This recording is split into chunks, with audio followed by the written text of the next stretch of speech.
مگر اللہ رب العزت نے ان کی حفاظت کا سامان اس طرح فرمایا کہ ان کی والدہ پر معمول کے مطابق حمل کے آثار ظاہر نہیں ہوئے، جس سے فرعون کی چھوڑی ہوئی دائیوں کی نگاہ میں نہ آئیں۔ یوں ولادت کا مرحلہ تو خاموشی سے گزر گیا اور حکومت کے علم میں نہ آ سکا، لیکن ولادت کے بعد بھی قتل کا اندیشہ موجود تھا۔ اللہ رب العزت نے اس کا حل بھی موسیٰ علیہ السلام کی والدہ کو سمجھا دیا۔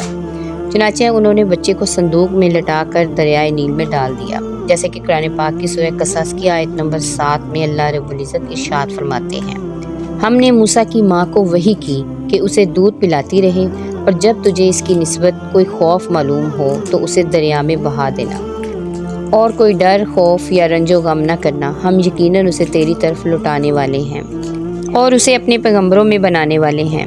علامہ طبری رحمۃ اللہ علیہ فرماتے ہیں کہ حضرت موسیٰ علیہ السلام کی والدہ نے 3 دن آپ علیہ السلام کو دودھ پلایا اور چوتھے دن لکڑی کے صندوق میں رکھ کر دریا میں ڈال دیا، جبکہ بعض دیگر مفسرین نے دودھ پلانے کی مدت 3 ماہ بیان کی ہے۔ صندوق دریا میں بہتا ہوا فرعون کے محل کے پاس پہنچ گیا، جو لبے دریا تھا۔ فرعون کے نوکروں نے صندوق اٹھایا اور فرعون کی بیوی آسیہ کی خدمت میں پیش کر دیا۔ آسیہ بے اولاد تھی، تو انہوں نے جب صندوق میں ایک حسین و جمیل چاند جیسے بچے کو دیکھا تو فریختہ ہو گئیں۔ بے اختیار بچے کو گود میں اٹھایا اور جلدی سے فرعون کے پاس لے گئیں اور بولی، یہ میری اور تمہاری دونوں کی آنکھوں کی ٹھنڈک ہے، اسے قتل نہ کرنا، شاید یہ ہمیں فائدہ پہنچائے یا ہم اسے اپنا بیٹا بنا لیں۔ حضرت آسیہ کی شدید خواہش کے پیش نظر فرعون نے بادل نخواستہ پرورش کی اجازت دے دی۔ ادھر حضرت موسیٰ علیہ السلام کی والدہ نے انہیں دریا کے سپرد تو کر دیا تھا، لیکن وہ بے قرار تھی۔ چنانچہ انہوں نے حضرت موسیٰ علیہ السلام کی بہن مریم بنت عمران کو بھائی کی خبر گیری کے لیے بھیجا۔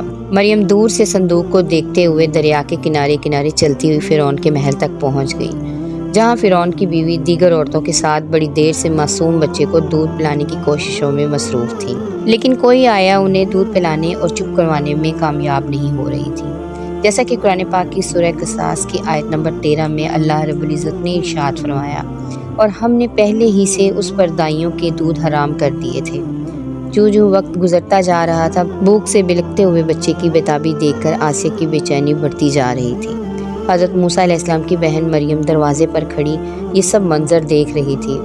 بالآخر بول پڑی، کیا میں تمہیں ایسا گھر نہ بتاؤں جو تمہارے لیے اس بچے کو پالے اور اس کی خیر خواہی سے پرورش کرے؟ آسیہ کی خواہش پر مریم جلدی سے جا کر اپنی والدہ کو محل میں لے آئی اور حضرت موسیٰ علیہ السلام نے فوری اپنی والدہ کا دودھ پی لیا۔ یوں اللہ رب العزت نے آپ علیہ السلام کی والدہ سے کیا ہوا وعدہ پورا کر دکھایا، اور اسی بارے میں سورہ قصص کی آیت نمبر 13 ہی میں اللہ رب العزت ارشاد فرماتے ہیں، سو ہم نے ان کو ان کی ماں کے پاس پہنچا دیا تاکہ اس کی آنکھیں ٹھنڈی ہوں اور وہ غم نہ کھائیں اور جان لیں کہ اللہ کا وعدہ سچا ہے، لیکن اکثر لوگ انہیں نہیں جانتے۔ آسیہ نے موسیٰ علیہ السلام کی والدہ سے استدعا کی کہ وہ محل میں ہی رہنے لگیں اور اس بچے کی پرورش کریں، لیکن موسیٰ علیہ السلام نے انکار کر دیا کہ میرے شوہر اور بچے پریشان ہوں گے۔ اس پر آسیہ بچہ انہیں دینے پر مجبور ہو گئی۔ پھر اس نے بچے کے لیے وظیفہ بھی مقرر کر دیا۔ یوں اللہ رب العزت کی شان دیکھیں کہ جس بچے کے ڈر سے فرعون نے ہزاروں بچے ذبح کرا دیے، وہ بچہ فرعون ہی کی زیر نگرانی سرکاری تحفظ میں پروان چڑھا۔ روایات کے مطابق حضرت موسیٰ علیہ السلام رضعت کی عمر تک اپنی والدہ کے پاس ہی پرورش پاتے رہے۔ پھر آپ علیہ السلام کا دودھ چھڑوا دیا گیا تو والدہ نے آپ علیہ السلام کو دوبارہ آسیہ کے حوالے کر دیا۔ روایات میں ہے کہ فرعون اور آسیہ اپنے محل میں بیٹھے تھے۔ آسیہ نے موسیٰ علیہ السلام کو اٹھا کر فرعون کی گود میں بٹھا دیا۔ حضرت موسیٰ علیہ السلام نے فرعون کی گود میں بیٹھتے ہی فرعون کی داڑھی پکڑ لی اور اس کے منہ پر تماچا رسید کر دیا۔ بعض روایات میں ہے کہ ان کے ہاتھ میں ایک چھڑی تھی جس سے وہ کھیل رہے تھے، وہ فرعون کے سر پر دے ماری۔ فرعون غصے میں آگ بگولا ہو گیا۔ وہ کاہنوں کی بچہ پیدا ہونے کی پیشن گوئی پر پہلے ہی بڑا فکر مند تھا۔ کہنے لگا، مجھے لگتا ہے یہ وہی بچہ ہے۔ اس نے بچے کے قتل کا حکم دے دیا۔ آسیہ یہ دیکھ کر سخت پریشان ہو گئی اور بولی، یہ معصوم بچہ ہے، اسے کسی چیز کی عقل نہیں ہے، اس نے ایسا نادانی میں کیا ہے۔ فرعون سخت غصے میں تھا اور اسے بچے سے خوف آنے لگا۔ بولا، میں اسے قتل کر کے رہوں گا۔ آسیہ نے کہا، اچھا آپ توقف کریں، اس کا امتحان لے لیتے ہیں، ابھی معلوم ہو جائے گا کہ اس نے یہ حرکت نادانی میں کی ہے یا جان بوجھ کر۔ یہ کہہ کر انہوں نے 2 دشت منگوائے، ایک پر دہتے انگارے اور دوسرے میں سرخ یاقوت، اور ان سے بولی، دیکھیں اگر اس بچے میں عقل ہوئی تو یاقوت اٹھائے گا ورنہ انگاروں کی طرف ہاتھ اٹھا لے گا۔ دونوں دشت حضرت موسیٰ علیہ السلام کے سامنے رکھ دیے گئے۔ آپ علیہ السلام نے یاقوت کی جانب ہاتھ بڑھائے، لیکن حضرت جبرائیل امین علیہ السلام نے فوراً ان کے ہاتھ کو انگاروں کی طرف بڑھا دیا۔ آپ علیہ السلام نے ایک انگارہ اٹھا کر منہ میں رکھ لیا، جس سے زبان جل گئی اور آپ علیہ السلام رونے لگے۔ فرعون نے جب یہ دیکھا تو خاموش ہو گیا اور اپنا فیصلہ تبدیل کر دیا۔ روایات میں ہے کہ زبان کے جل جانے ہی کی وجہ سے حضرت موسیٰ علیہ السلام کی زبان میں لکنت پیدا ہو گئی تھی۔ البتہ اللہ رب العزت نے حضرت موسیٰ علیہ السلام کو زندہ رکھنا تھا، اور آپ علیہ السلام فرعون کے گھر میں بڑے ہوئے۔ قرآن پاک میں ارشاد باری تعالیٰ ہے، اور موسیٰ جب جوانی کو پہنچے بھرپور جوان ہو گئے، اور ہم نے ان کو حکمت اور علم عنایت کیا، اور ہم نیکوکاروں کو ایسا ہی بدلہ دیا کرتے ہیں۔ حضرت موسیٰ علیہ السلام شاہی محل میں آسیہ کی زیر نگرانی پرورش پاتے رہے۔ جوان ہو گئے آپ علیہ السلام نہایت خوبصورت، طاقتور، سمجھدار اور دانا انسان تھے، اور مصر میں فرعون کے لیپالک بیٹے کے نام سے مشہور تھے۔ اسی وجہ سے ان کا رعب اور دبدبہ بھی بہت تھا۔ حضرت موسیٰ علیہ السلام کو اس بات کا علم تھا کہ وہ فرعونی یعنی قبطی نہیں ہیں بلکہ اسرائیلی ہیں، لہٰذا جب فرعون اور اس کے سپاہ اور حواریوں کی جانب سے ظلم ڈھائے جاتے تو آپ علیہ السلام کو بے حد دکھ ہوتا۔ اکثر اس ظلم کے خلاف آواز بھی بلند کرتے اور بے قصور اسرائیلیوں کی مدد بھی کرتے۔ روایات میں آتا ہے کہ ایک دن حضرت موسیٰ علیہ السلام محل سے نکل کر شہر کا گشت کر رہے تھے۔ آپ علیہ السلام نے دیکھا ایک قبطی کسی اسرائیلی کو بری طرح سے زد و کوب کر رہا ہے۔ یہ منظر دیکھ کر آپ علیہ السلام رک گئے۔ اسرائیلی نے جب آپ علیہ السلام کو دیکھا تو مدد کے لیے پکار اٹھا۔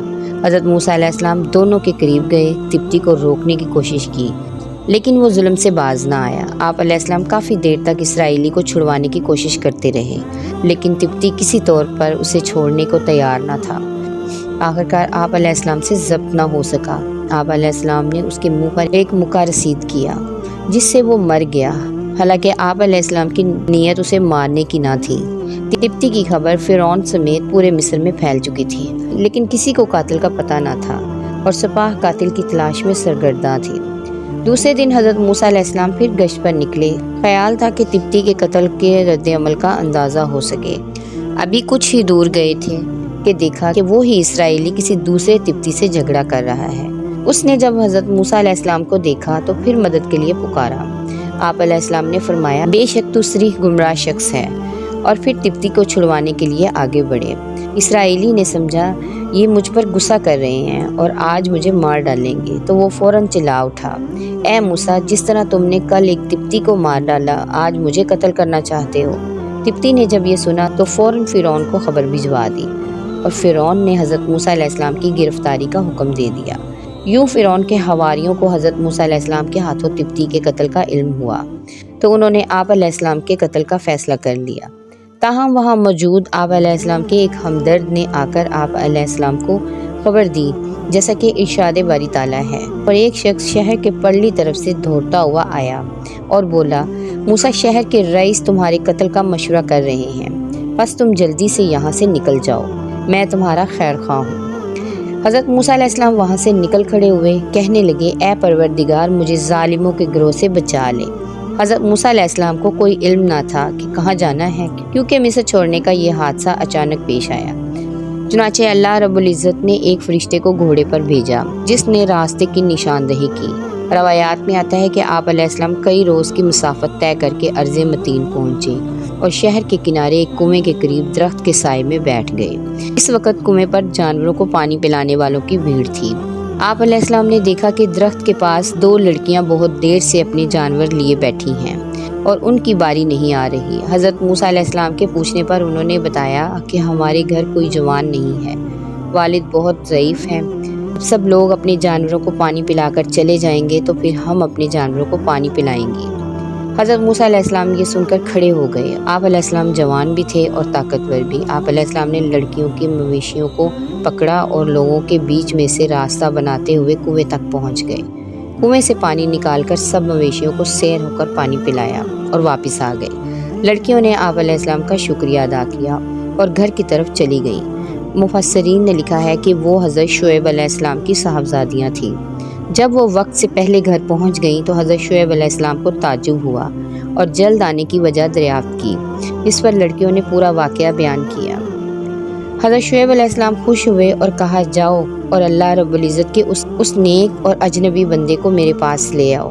حضرت موسیٰ علیہ السلام چونکہ ایک لمبا سفر طے کر کے مصر سے مدین پہنچے تھے، کوئی ذات راہ بھی ساتھ نہ تھا، جبکہ سفر کی تھکن اور بھوک سے نڈال تھے، جس کا ذکر قرآن پاک میں یوں ملتا ہے۔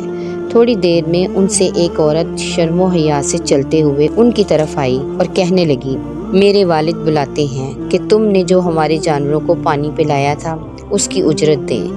جب وہ یعنی حضرت شعیب علیہ السلام کے پاس آئے اور ان سے اپنا سارا حال بیان کیا تو انہوں نے کہا، اب کچھ خوف نہ کرو، ظالم قوم سے نجات پالی ہے۔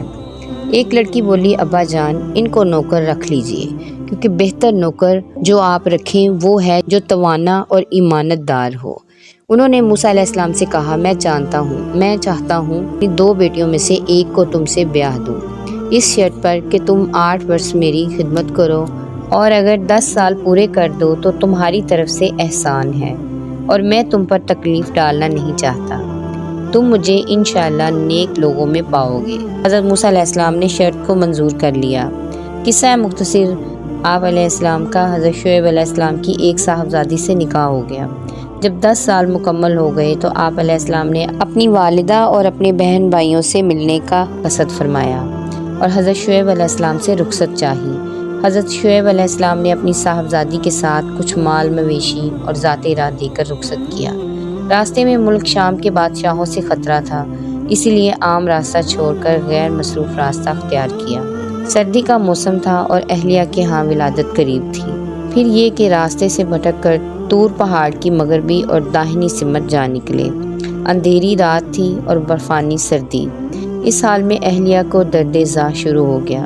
حضرت موسیٰ علیہ السلام نے سردی سے بچاؤ کے لیے پتھر سے آگ جلانا چاہی، لیکن پتھروں کے رگڑنے سے آگ روشن نہ ہو سکی۔ پریشانی کے عالم میں ادھر ادھر نظریں دوڑائیں تو دور کوہ طور پر آگ نظر آئی۔ اہلیہ سے فرمایا، میں نے وہاں آگ دیکھی ہے، وہاں جا کر تمہارے لیے آگ لے کر آتا ہوں، اور ممکن ہے کوئی بندہ بشر بھی مل جائے جو راستہ بتا دے۔ یوں اللہ رب العزت کی منشا کے مطابق حضرت موسیٰ علیہ السلام طور سینا کی طرف چل دیے۔ قریب پہنچے تو ایک حیرت انگیز منظر دیکھا کہ ہر سبز درخت کے اوپر آگ کے شعلے بھڑک رہے ہیں، مگر درخت کی کوئی شاخ جلتی ہے نہ کوئی پتا، دھواں ہے نہ تپش، جبکہ درخت کی سرسبزی اور شادابی اپنے عروج پر ہے۔ بعض روایات میں ہے کہ جب آگ ان کی طرف بڑھی تو وہ گھبرا کر پیچھے ہٹے۔ جیسے ہی واپسی کے لیے مڑے تو آواز آئی، جس کا ذکر اللہ رب العزت نے سورۃ طٰہٰ کی آیت نمبر 12 اور 13 میں کچھ یوں کیا ہے، اے موسیٰ، یقیناً میں ہی تمہارا پروردگار ہوں، تم اپنی جوتیاں اتار دو، تم دعا کی مقدس وادی میں ہو، میں نے تم کو منتخب کر لیا ہے، تو جو حکم دیا جائے اسے کان لگا کر سنو۔ حضرت موسیٰ علیہ السلام نے جب اللہ ذوالجلال کی آواز سنی تو مبہوت کھڑے رہ گئے، اور حضرت موسیٰ علیہ السلام نے فوراً جوتے اتار دیے۔ اللہ رب العزت نے آپ علیہ السلام کو شریعت کی تعلیم دی اور پھر فرمایا، اے موسیٰ، تمہارے داہنے ہاتھ میں کیا ہے؟ انہوں نے کہا، یہ میری لاٹھی ہے، اس سے میں ٹیک لگاتا ہوں، بکریوں کے لیے پتے جھاڑتا ہوں، اس میں میرے لیے اور بھی کئی فائدے ہیں۔ اللہ رب العزت نے فرمایا، موسیٰ، اسے اپنے ہاتھ سے نیچے پھینک دو۔ انہوں نے اسے پھینکا تو وہ سانپ بن کر دوڑنے لگی۔ اللہ رب العزت نے فرمایا، اسے پکڑ لو اور ڈرنا مت، ہم اسے ابھی اس کی پہلی حالت میں لوٹا دیں گے، اور اپنا ہاتھ اپنی بغل میں ڈال لو تو وہ سفید چمکتا ہوا نکلے گا، بغیر کسی عیب اور بیماری کے۔ یہ دوسرا معجزہ ہے، یہ اس لیے کہ ہم تمہیں اپنی بڑی بڑی نشانیاں دکھانا چاہتے ہیں۔ اب تم فرعون کے پاس جاؤ، اس نے بڑی سرکشی مچا رکھی ہے۔ موسیٰ علیہ السلام نے کہا، اے میرے پروردگار، میرا سینہ کھول دے اور میرے کام کو آسان کر دے، اور میری زبان کی گرہ کھول دے تاکہ وہ میری بات سمجھ سکے، اور میرے گھر والوں میں سے کسی ایک کو میرا وزیر یعنی میرا مددگار فرما دے، یعنی میرے بھائی ہارون کو تو اس سے میری کمر کس دے اور اسے میرا شریک کار کر دے، تاکہ ہم دونوں باکثرت تیری تسبیح بیان کریں اور باکثرت تجھے یاد کریں۔ اللہ رب العزت نے فرمایا، موسیٰ، تمہاری تمام دعائیں قبول کر لی گئی ہیں۔ یوں حضرت موسیٰ علیہ السلام طور سینا پر نبوت سے سرفراز ہو کر لوٹے اور اپنی اہلیہ کو لے کر مصر روانہ ہو گئے۔ روایات میں ہے کہ اللہ رب العزت نے حضرت ہارون علیہ السلام کو نبوت کے منصب پر فائز فرما کر حضرت موسیٰ علیہ السلام کے مصر آنے کی خبر دے دی تھی۔ چنانچہ ہارون علیہ السلام نے آپ علیہ السلام کا استقبال کیا اور گھر لے گئے۔ حضرت موسیٰ علیہ السلام 10 سال بعد گھر والوں سے ملے تھے۔ وہ حکم الہی کی تکمیل کے لیے دوسرے ہی دن دونوں بھائی فرعون کے دربار میں پہنچ گئے۔ حضرت موسیٰ علیہ السلام نے فرعون سے کہا، اے فرعون، ہم رب العالمین کی طرف سے بھیجے گئے ہیں، تو ہمارے ساتھ بنی اسرائیل کو روانہ کر دے۔ فرعون نے کہا، اے موسیٰ، کیا تو نے میرے گھر پرورش نہیں پائی اور کیا تو نے یہاں رہتے ہوئے قتل نہیں کیا تھا، اور تم تو ناشکرے معلوم ہوتے ہو۔ موسیٰ علیہ السلام نے کہا، ہاں، وہ حرکت مجھ سے ناگہاں سرزد ہو گئی تھی اور میں خطا کاروں میں تھا۔ جب مجھے تم سے ڈر لگا تو میں وہاں سے نکل گیا۔ پھر رب العالمین نے مجھے دانائی عطا فرمائی اور اپنا رسول بنایا۔ مجھ پر تیرا کیا یہی احسان ہے جو تو مجھے جتا رہا ہے، اور تو نے بنی اسرائیل کو غلام بنا رکھا ہے۔ فرعون نے کہا، رب العالمین کیا چیز ہے؟ حضرت موسیٰ علیہ السلام نے فرمایا، وہ آسمان اور زمین اور جو کچھ ان دونوں میں ہے ان سب کا مالک ہے، بشرط یہ کہ تم لوگوں کو یقین ہو۔ فرعون نے اپنے اہالیوں موالیوں سے کہا، کیا تم سن نہیں رہے ہو؟ یعنی کیا تم کو اس بات پر تعجب نہیں کہ میرے سوا بھی کوئی اور معبود ہے؟ حضرت موسیٰ علیہ السلام نے فرمایا، وہ تمہارے اور تمہارے اگلے باپ داداؤں کا پروردگار ہے۔ فرعون نے کہا، لوگوں، تمہارا یہ رسول جو تمہاری طرف بھیجا گیا ہے یہ تو یقیناً دیوانہ ہے۔ موسیٰ علیہ السلام نے کہا، مشرق و مغرب اور جو کچھ ان دونوں میں ہے وہ سب کا مالک ہے، بشرط یہ کہ تم کو سمجھ ہو۔ فرعون نے کہا، اگر تم نے میرے سوا کسی اور کو معبود بنایا تو میں تمہیں قید کر دوں گا۔ حضرت موسیٰ علیہ السلام نے کہا، ہاں، میں آپ کے پاس روشن چیز یعنی معجزہ لایا ہوں۔ فرعون نے کہا، اگر سچے ہو تو لاؤ، دکھاؤ۔ بس انہوں نے اپنی لاٹھی زمین پر ڈالی تو وہ اسی وقت اژدہا بن گئی، اور اپنا ہاتھ جو بغل سے نکالا تو وہ سفید چمکیلا نظر آنے لگا۔ یہ دیکھ کر فرعون اپنے آس پاس بیٹھے سرداروں سے کہنے لگا، بھائی، یہ کوئی بڑا جادوگر ہے، یہ تو چاہتا ہے کہ اپنے جادو کے زور سے تمہیں تمہارے ملک سے نکال دے، تو تمہاری کیا رائے ہے؟ ان سب نے کہا، آپ اسے اور اس کے بھائی کو مہلت دیجیے اور تمام شہروں میں ہر کارے روانہ کر دیجیے جو آپ کے پاس ماہر جادوگروں کو جمع کر کے لے آئیں۔ فرعون نے حضرت موسیٰ علیہ السلام سے کہا کہ ہم بھی تمہارے مقابل ایسا ہی جادو لائیں گے، ہمارے اور اپنے درمیان ایک وقت مقرر کر لو، نہ تو ہم اس کے خلاف کریں اور نہ تم، اور یہ مقابلہ صاف میدان میں ہوگا۔ موسیٰ علیہ السلام نے کہا، زینت اور جشن کے دن کا وعدہ ہے، اور یہ کہ لوگ اس دن چاشت کے وقت اکٹھے ہو جائیں۔ روایات کے مطابق جشن والے روز ہزاروں کی تعداد میں جادوگر میدان میں جمع کر لیے گئے۔ بادشاہ بھی اپنے مصاحبین کو لیے شاہانہ کروفر کے ساتھ تخت شاہی پر براجمان ہو گیا۔ میدان کے چاروں جانب لاکھوں انسانوں کا ٹھاٹھے مارتا سمندر تھا جو حق و باطل کے اس مارکے کو دیکھنے کے لیے جمع تھے۔ ایک طرف مصر کی چوٹی کے جادوگر اپنے جادوئی ساز و سامان کے ساتھ بڑے متکبرانہ انداز میں کھڑے خوش گپیوں میں مصروف تھے، تو دوسری طرف اللہ رب العزت کے 2 نیک بندے اور نبی حضرت موسیٰ علیہ السلام اور حضرت ہارون علیہ السلام کھڑے بارگاہ الہی میں دعا گو تھے۔ جادوگر بولے، موسیٰ، یا تو تم اپنی چیز ڈالو یا ہم اپنی چیزیں پہلے ڈالتے ہیں۔ موسیٰ علیہ السلام نے کہا، پہلے تم ڈالو۔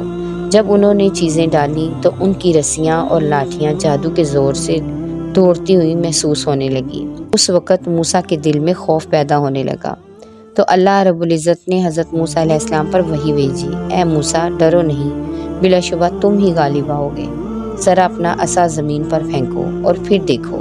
چنانچہ لاٹھی کا زمین پر پھینکنا تھا کہ وہ ایک بڑے خوفناک اژدہے میں تبدیل ہو گئی، اور جو کچھ جادوگروں نے بنایا تھا ان سب کو نگل لیا۔ یہ دیکھ کر جادوگر سجدے میں گر گئے اور پکار اٹھے، ہم تمام جہان کے مالک پر ایمان لائے جو موسیٰ علیہ السلام اور ہارون علیہ السلام کا رب ہے۔ فرعون کے لیے یہ سب کچھ بڑا عجیب، نہایت حیرت انگیز اور بہت غمناک تھا۔ وہ جن جادوگروں کے ذریعے فتح اور غلبے کی آس لگائے بیٹھا تھا وہ نہ صرف مغلوب ہو گئے بلکہ موسیٰ علیہ السلام کے رب پر ایمان بھی لے آئے۔ فرعون نے غضبناک ہو کر کہا، میری اجازت کے بغیر تم لوگ اس شخص پر ایمان لے آئے، یقیناً یہ تم سب سے بڑا جادوگر ہے، میں تم سب کے ہاتھ پاؤں کاٹ کر سولی پر لٹکا دوں گا۔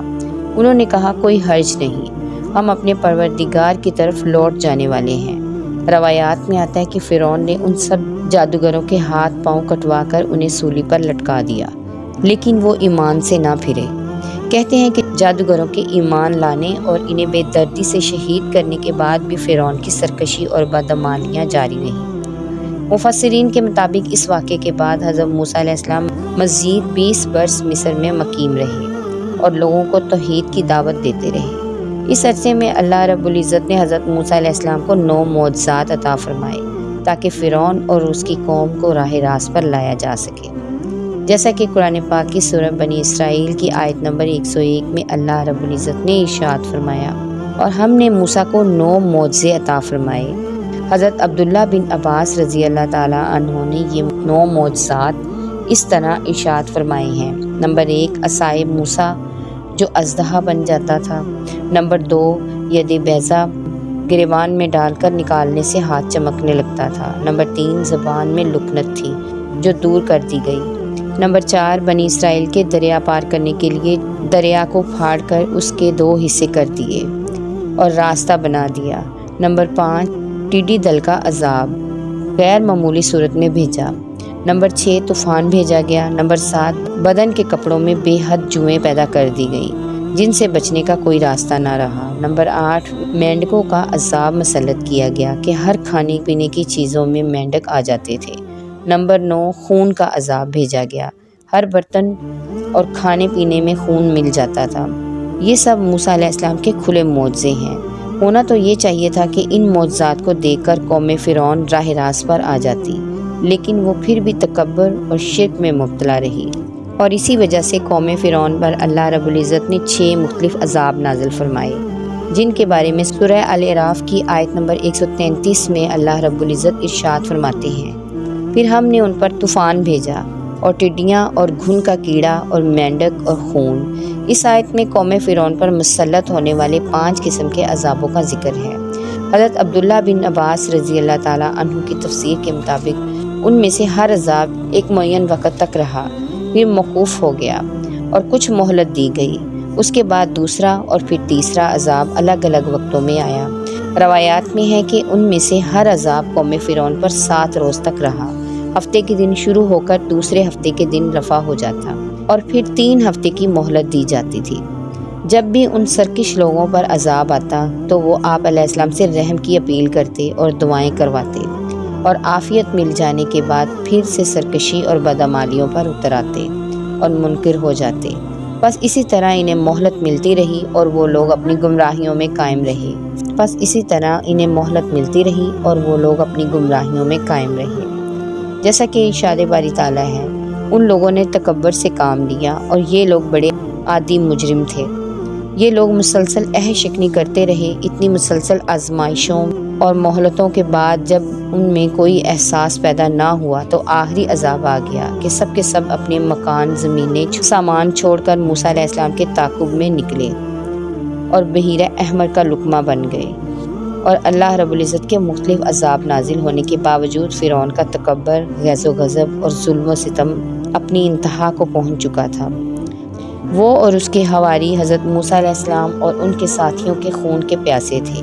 ایسے میں اللہ رب العزت نے حضرت موسیٰ علیہ السلام کو ہجرت کا حکم فرمایا، جیسا کہ قرآن مجید کی سورہ طٰہٰ کی آیت نمبر 77 میں اللہ رب العزت فرماتے ہیں، اور ہم نے موسیٰ کی طرف وحی بھیجی کہ ہمارے بندوں کو لے کر راتوں رات نکل جاؤ، پھر ان کے لیے دریا میں لاٹھی مار کر خشک راستہ بنا دو، پھر تم کو نہ تو فرعون کے آ پکڑنے کا خوف ہوگا اور نہ غرق ہونے کا ڈر۔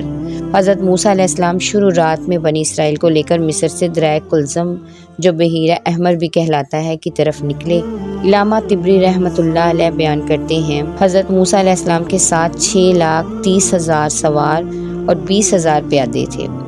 اس کے علاوہ عورتیں، لڑکیاں اور بچے بھی تھے۔ حضرت موسیٰ علیہ السلام 9 محرم کو ہفتے کے دن غروب آفتاب کے بعد مصر سے روانہ ہوئے۔ فرعون کو آپ علیہ السلام کے نکلنے کی خبر صبح ہوئی۔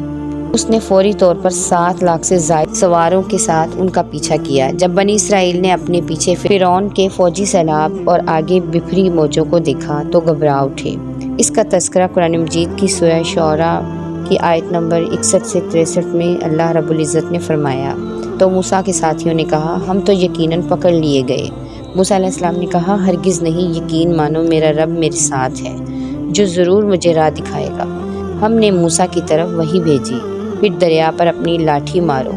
انہوں نے دریا پر لاٹھی ماری تو اس میں 12 خشک راستے نکل آئے اور بنی اسرائیل کے 12 قبیلے ان میں سے گزر گئے۔ لشکر فرعون یہ حیرت ناک منظر دیکھ کر سہم گیا۔ فرعون بھی قدرت کے اس کرشمے کو دیکھ کر معروب ہو چکا تھا، لیکن پھر اپنے اوپر فرعونیت سوار کرتے ہوئے بولا تم لوگ فکر نہ کرو، یہ سب کرشمہ میری ہیبت کا ہے جس سے دریا کی روانی رک کر راستے بن گئے ہیں تاکہ میں اپنے بگوڑوں کو پکڑ کر سزا دے سکوں۔ یہ کہہ کر وہ آگے بڑھا اور اپنا گھوڑا دریا میں ڈال دیا، لشکر کو پیچھے آنے کا حکم دیا۔ جب فرعون اور اس کا لشکر دریائی راستوں کے اندر سما گیا تو اللہ رب العزت نے دریا کو روانی کا حکم دے دیا اور دریا کے سب حصے آپس میں مل گئے۔ فرعون جب ڈوبنے لگا تو پکار اٹھا میں اللہ وحدہ لا شریک پر ایمان لاتا ہوں، جیسا کہ ارشاد باری تعالیٰ ہے کہ جب انہوں نے ہمارا عذاب دیکھ لیا تو کہنے لگے ہم اللہ واحد پر ایمان لائے اور جن جن کو ہم اس کا شریک بنا رہے تھے ہم نے ان سب سے انکار کیا۔ سورہ مومن آیت نمبر 84۔ جب فرعون غرق ہو گیا تو اس کی موت کا بہت سے لوگوں کو یقین نہیں آتا تھا، تو اللہ رب العزت کے حکم سے پانی نے اس کی لاش کو باہر خشکی پر پھینک دیا، جس کا سب نے مشاہدہ کیا، جیسا کہ قرآن مجید کی سورہ یونس کی آیت نمبر 92 میں اللہ رب العزت فرماتے ہیں آج ہم تیری لاش کو پانی سے نکال لیں گے تاکہ تو ان کے لیے نشان عبرت ہو جو تیرے بعد ہیں، اور بہت سے لوگ ہماری نشانیوں سے بے خبر ہیں۔ آج بھی فرعون منفتح ثانی کی حنوط شدہ لاش عبرت کا نشان بنی مصر کے عجائب خانے میں محفوظ ہے۔ روایات میں آتا ہے کہ فرعون اور اس کے لشکر کی ہلاکت یوم عاشوراء کو ہوئی۔ روایات میں آتا ہے کہ حضرت موسیٰ علیہ السلام فرعون کے غرق ہونے کے بعد بنی اسرائیل کے ساتھ بحیرہ احمر پار کر کے وادی سینا کی جانب چلے گئے۔ اللہ رب العزت نے بنی اسرائیل کی ہدایت کے لیے حضرت موسیٰ علیہ السلام کو آسمانی کتب دینے کا فیصلہ کیا۔ چنانچہ اللہ رب العزت نے حضرت موسیٰ علیہ السلام کو 30 راتوں کے لیے کوہ طور پر بلایا۔ اس میں مزید 10 راتوں کا اضافہ کر کے اسے 40 راتیں کر دیا۔ حضرت موسیٰ علیہ السلام نے کوہ طور پر جانے سے قبل اپنے بھائی حضرت ہارون علیہ السلام کو اپنا جانشین مقرر کیا۔ حضرت ہارون علیہ السلام آپ علیہ السلام کے بھائی بھی تھے اور نبی بھی۔ روایات میں ہے کہ حضرت موسیٰ علیہ السلام وقت مقررہ پر کوہ طور پہنچے اور پروردگار سے ہم کلام ہوئے تو کہنے لگے اے میرے پروردگار مجھے اپنا جلوہ دکھا دیجئے، میں آپ کو ایک نظر دیکھ لوں۔ ارشاد ہوا تم مجھ کو ہرگز نہیں دیکھ سکتے، لیکن تم اس پہاڑ کی طرف دیکھتے رہو، وہ اگر اپنی جگہ برقرار رہا تو تم بھی مجھے دیکھ سکو گے۔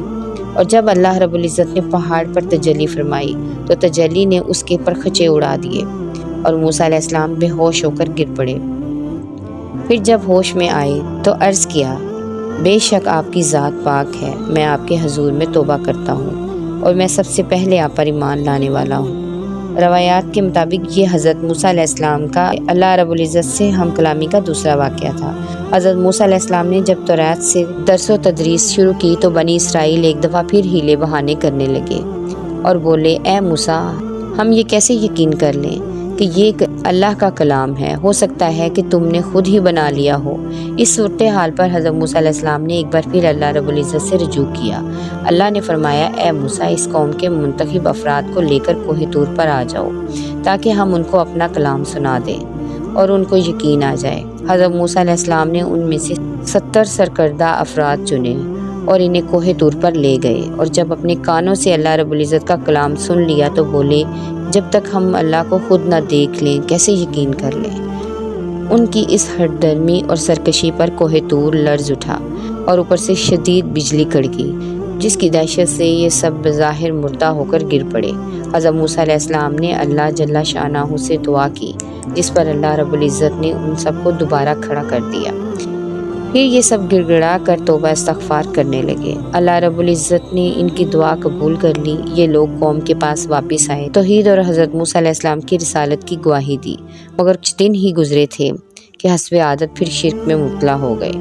اس مرتبہ اللہ رب العزت نے ان کے سروں پر کوہ طور کو معلق فرما دیا، جیسا کہ ارشاد باری تعالیٰ ہے اور جب ہم نے تم سے وعدہ لیا اور تم پر طور پہاڑ کھڑا کر دیا اور حکم دیا جو کتاب ہم نے تم کو دی ہے اس کو مضبوطی سے پکڑے رہو اور جو کچھ اس میں ہے اسے یاد رکھو تاکہ عذاب سے محفوظ رہو۔ سورہ بقرہ آیت نمبر 63۔ بنی اسرائیل اپنے سر پر کوہ طور کو دیکھ کر بہت زیادہ خوفزدہ ہو گئے کہ کہیں اس بڑے پہاڑ کے نیچے دب کر ختم نہ ہو جائیں۔ چنانچہ وہ سجدے میں گر کر توبہ استغفار کرنے لگے۔ پھر حضرت موسیٰ علیہ السلام کی درخواست پر اللہ رب العزت نے ایک بار پھر انہیں معاف کر دیا۔ اب بات کرتے ہیں وادی تہ میں قید کے دوران اللہ رب العزت کے انعامات کی جو بنی اسرائیل پر ہوئے۔ روایات میں آتا ہے کہ اللہ رب العزت نے حضرت موسیٰ علیہ السلام کو ارض مقدسہ یعنی ملک شام جانے اور اپنے باپ دادا کی سرزمین کافروں سے چھڑوانے کا حکم دیا۔ حضرت موسیٰ علیہ السلام بنی اسرائیل کو لے کر وہاں پہنچ گئے۔ اس وقت وہاں پر قوم جبارین کا قبضہ تھا۔ یہ لوگ عجیب خوفناک شکل و صورت اور ہیبت ناک قد و قامت کے مالک تھے۔ ان کے ظلم و ستم اور قہر و جبر کی داستانیں عام تھیں۔ بنی اسرائیل نے جب شہر سے باہر ان کے حالات سنے تو شہر میں داخل ہونے اور ان سے جہاد کرنے سے انکار کر دیا۔ وہ بولے کہ موسیٰ جب تک وہ لوگ وہاں ہیں ہم ہرگز وہاں نہیں جائیں گے۔ اگر لڑنا ہی ضروری ہے تو آپ علیہ السلام اور آپ علیہ السلام کا پروردگار جا کر ان سے لڑائی کر لیں، ہم تو یہیں بیٹھے ہیں۔ حضرت موسیٰ علیہ السلام اب تک اپنی قوم کی تمام تر نافرمانیوں اور بےہودگیوں کو بڑے صبر و تحمل سے برداشت کرتے چلے آئے تھے اور ان کے لیے دعا گو رہتے اور اللہ سے انہیں معافی دلوا دیتے، لیکن ان کے اس جواب پر بے حد غمگین اور رنجیدہ ہو گئے اور ان کے لیے بد دعا فرماتے ہوئے انہیں فاسقین کے نام سے پکارا۔ اللہ رب العزت نے اپنے رسول کی دعا قبول فرمائی اور انہیں مصر اور شام کے درمیان میدان تہ میں قید کر دیا اور وہ 40 سال اس میدان میں بھٹکتے رہے۔ حضرت موسیٰ علیہ السلام اور حضرت ہارون علیہ السلام بھی ان کے ساتھ تھے جو ان کی غلطیوں اور نافرمانیوں پر اللہ سے معافی طلب کرتے رہتے، جن کی برکت سے سزا کے دوران بھی اللہ رب العزت کی نعمتیں برستی رہیں۔ انہوں نے حضرت موسیٰ علیہ السلام سے دھوپ کی شکایت کی، آپ علیہ السلام نے دعا کی، ان کے سروں پر ابر کا سایہ کر دیا گیا۔ پھر بھوک کی شکایت کی تو حضرت موسیٰ علیہ السلام کی دعا سے اللہ رب العزت نے من و سلوہ نازل فرما دیا۔ من ایک قسم کے دانے تھے جو زمین میں پھیلے ہوئے تھے۔ بنی اسرائیل انہیں پیس کر روٹی بنا لیتے، جبکہ سلوہ ایک قسم کے پرندے تھے جو دریا کی طرف سے آتے تھے۔ مدتوں یہ لوگ من و سلوہ کھاتے رہے، ان کے کپڑے میلے ہوتے اور نہ ہی پھٹتے۔ جب ان کو پانی کی حاجت ہوتی تو وہ بھی عطا کر دیا گیا، جس کا تذکرہ اللہ رب العزت نے سورہ بقرہ کی آیت نمبر 60 میں اس طرح فرمایا ہے۔ اور جب موسیٰ نے اپنی قوم کے لیے پانی مانگا تو ہم نے کہا اپنی لاٹھی پتھر پر مارو۔ انہوں نے لاٹھی ماری تو اس میں سے 12 چشمے پھوٹ نکلے اور تمام لوگوں نے اپنا اپنا گھاٹ معلوم کر کے پانی پی لیا۔ ہم نے حکم دیا اللہ رب العزت کی عطا فرمائی ہوئی روزی کھاؤ اور پیو، مگر زمین پر فساد نہ کرتے پھرو۔ لیکن بنی اسرائیل نے حسب عادت نعمت خداوندی کی ناشکری کرتے ہوئے ادنا چیزوں کی فرمائشیں کر دیں، جیسا کہ ارشاد باری تعالیٰ ہے۔ اور جب تم نے کہا اے موسیٰ ہم سے ایک قسم کے کھانے پر ہرگز صبر نہ ہو سکے گا، اس لیے اپنے رب سے دعا کیجیے کہ وہ ہمیں زمین کی پیداوار ساگ، ککڑی، گیہوں، مسور اور پیاز دے۔ آپ علیہ السلام نے فرمایا بہتر چیز کے بدلے ادنا چیز کیوں طلب کرتے ہو؟ وادی تہ میں بنی اسرائیل کے ساتھ اللہ رب العزت کے 2 پیغمبر حضرت موسیٰ علیہ السلام اور حضرت ہارون علیہ السلام اور 2 نیک بندے حضرت یوشع بن نون اور حضرت کالب بن یکنہ بھی تھے۔ اللہ تعالیٰ ان کے طفیل بنی اسرائیل کو 40 سالہ قید اور سزا کے دوران بھی اپنی نعمتوں اور انعامات سے نوازتا رہا، لیکن بنی اسرائیل اپنے مکر و فریب سے باز نہ آئی۔ روایات میں ہے کہ بنی اسرائیل 40 سال تک وادی تہ میں بھٹکتے رہے۔ اس کھلے میدان سے نکلنے کے لیے صبح سے شام تک روز سفر کرتے، لیکن شام کو اسی جگہ موجود ہوتے جہاں سے صبح چلے تھے۔ حضرت موسیٰ علیہ السلام اور حضرت ہارون علیہ السلام بھی ساتھ تھے۔ ایک دن صحرائے تہ میں ہور نامی پہاڑ پر پہنچے تو حضرت ہارون علیہ السلام کا انتقال ہو گیا اور انہیں وہیں دفن کر دیا گیا۔ 120 برس کی عمر میں حضرت موسیٰ علیہ السلام کا بھی انتقال ہو گیا۔ بنی اسرائیل کے سب لوگ بھی مر کھپ گئے۔ بنی اسرائیل کی اولاد اور حضرت یوشع بن نون علیہ السلام اور حضرت کالب علیہ السلام باقی بچ گئے۔ 40 برس کی مدت پوری ہونے کے بعد اللہ کے حکم سے حضرت یوشع بن نون کی قیادت میں بنی اسرائیل شام اور بیت المقدس میں داخل ہوئے۔ صحیح بخاری میں حضرت ابو ہریرہ رضی اللہ تعالیٰ عنہ سے مروی ہے کہ مالک الموت کو حضرت موسیٰ علیہ السلام کی طرف بھیجا گیا۔ جب وہ آپ علیہ السلام کے پاس پہنچے تو آپ علیہ السلام نے انہیں ایک تھپڑ رسید کر دیا تو مالک الموت واپس اپنے رب کے پاس پہنچے اور عرض کیا آپ نے مجھے ایسے بندے کے پاس بھیجا جو موت کا ارادہ نہیں رکھتے۔ اللہ رب العزت نے فرمایا واپس جاؤ اور انہیں کہو کہ بیل کی پشت پر ہاتھ رکھیں تو ان کے ہاتھ کے نیچے جتنے بال آ جائیں ہر بال کے بدلے 1 سال زندگی ملے گی۔ حضرت موسیٰ علیہ السلام نے پوچھا اے پروردگار پھر کیا ہوگا؟ فرمایا پھر موت ہے۔ حضرت موسیٰ علیہ السلام نے فرمایا تو پھر اب ہی صحیح۔ پھر آپ علیہ السلام نے دعا فرمائی اے اللہ اس آخری وقت میں مجھے ارض مقدس کے قریب کر دے۔ اللہ رب العزت نے آپ علیہ السلام کی دعا قبول فرمائی۔ فرشتے نے انہیں ایک عمدہ خوشبو سنگھائی اور روح قبض کر لی۔ فرشتوں نے آپ علیہ السلام کی نماز جنازہ ادا فرمائی اور دفن کیا۔ مسند احمد میں حضرت انس بن مالک رضی اللہ تعالیٰ عنہ سے روایت ہے کہ حضور اکرم صلی اللہ علیہ وسلم نے فرمایا کہ جس رات مجھے آسمانوں پر لے جایا گیا تو موسیٰ علیہ السلام کے پاس سے گزر ہوا تو آپ علیہ السلام وہاں سرخ ٹیلے کے پاس اپنی قبر میں کھڑے نماز ادا فرما رہے تھے۔ حضرت موسیٰ علیہ السلام کا تذکرہ معراج کی احادیث میں بھی ملتا ہے۔ مفسرین لکھتے ہیں کہ اللہ رب العزت نے امت محمدیہ پر دن رات میں 50 نمازیں فرض فرمائی تھیں۔ جب حضور اکرم صلی اللہ علیہ وآلہ وسلم حضرت موسیٰ علیہ السلام کے پاس سے گزرے تو انہوں نے فرمایا واپس جائیے اور اپنی امت کے لیے نمازوں میں تخویف کا سوال کیجیے کیونکہ میں بنی اسرائیل کو بہت آزما چکا ہوں۔ تو حضور اکرم صلی اللہ علیہ وآلہ وسلم موسیٰ علیہ السلام اور اللہ رب العزت کے درمیان بار بار آتے جاتے رہے اور ہر مرتبہ نماز میں تخویف ہوتی رہی، حتیٰ کہ دنوں رات میں 5 نمازوں تک تخویف ہو گئی۔ اللہ رب العزت نے فرمایا یہ ہیں 5 لیکن ثواب 50 کا ہی ملے گا، اور یوں آپ علیہ السلام کی وجہ سے نمازیں 50 سے 5 رہ گئی۔ یہ تھا تذکرہ حضرت موسیٰ علیہ السلام کا۔ امید ہے کہ آپ کو ویڈیو اچھی لگی ہوگی۔ ویڈیو کو لائک اور چینل کو سبسکرائب کرنا نہ بھولیں۔ جزاک اللہ خیر۔